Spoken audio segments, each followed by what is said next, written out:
Welcome to key சமையல். இப்போ நம்ம இன்றைக்கி என்ன பார்க்குறோன்னா வெண்டைக்காய் புளிக்குழம்பு எப்படி வைக்கிறதுன்னு. அதுக்கு ஃபஸ்ட்டு வெங்காயம், ஒரு பெரிய வெங்காயம் ஒன்று இந்த மாதிரி கட் பண்ணி எண்ணெய் ஊற்றி வணக்கிக்கோங்க. வணக்கிட்டு எடுத்து வச்சுட்டு அதே வானலில் வெண்டைக்காவை வணக்கிக்கிறோம். எண்ணெய் ஊற்றி கடுகு போட்டிருக்கோம். வெண்டைக்காய் வணக்கி எடுத்துட்டோம். தேங்காய் அரை முடியில் அரை தேங்காய், அரை முடியில் அரை பாகம் எடுத்துக்கிட்டோம். வெங்காயம் வணக்கி வச்சுருக்கோம்.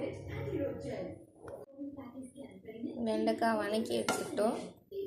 இப்போ தேங்காய் அரை முடியில் அரை, உங்களுக்கு வேணுங்கிற அளவு, அதாவது குடும்பத்தில் எத்தனை பேர் இருக்கீங்களோ அதுக்கு ஏற்ற அளவுக்கு குழம்பு வைப்பீங்களா அது மாதிரி. அதுக்கு தேங்காய், வெங்காயம் வணக்கணும்.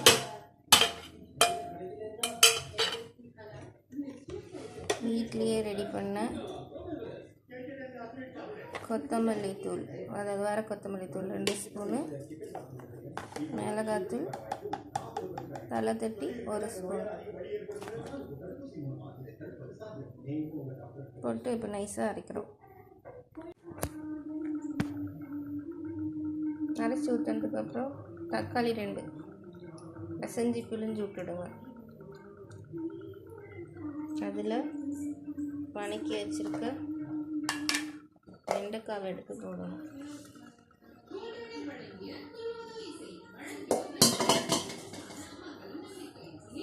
கருவேப்பிலை,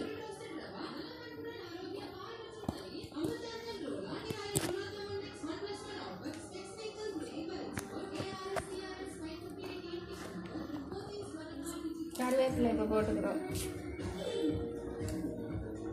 மஞ்சத்தூள்,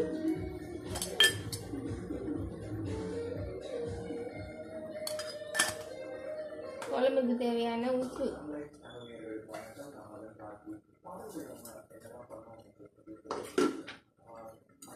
கலக்கி விடுங்க. ஒரு 5 நிமிஷம் கொதிச்சோடனே கொஞ்சம் வெண்டைக்காய் வெந்திருக்கிறப்ப ஒரு எலுமிச்சை சைஸ் புளி ஊற வச்சுருக்கோம். கரைச்சி அதை ஒரு 5 நிமிஷம் கழிச்சு ஊற்றி வெண்டைக்காய் வந்தோடனே குழம்பு ஆஃப் பண்ணிடணும்.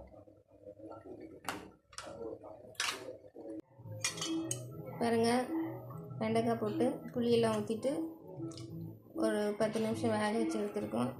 சுவையான சூப்பரான வெண்டைக்காய் புளிக்குழம்பு ரெடி. நீங்களும் செஞ்சு பார்த்து கமெண்ட் பண்ணுங்கள்.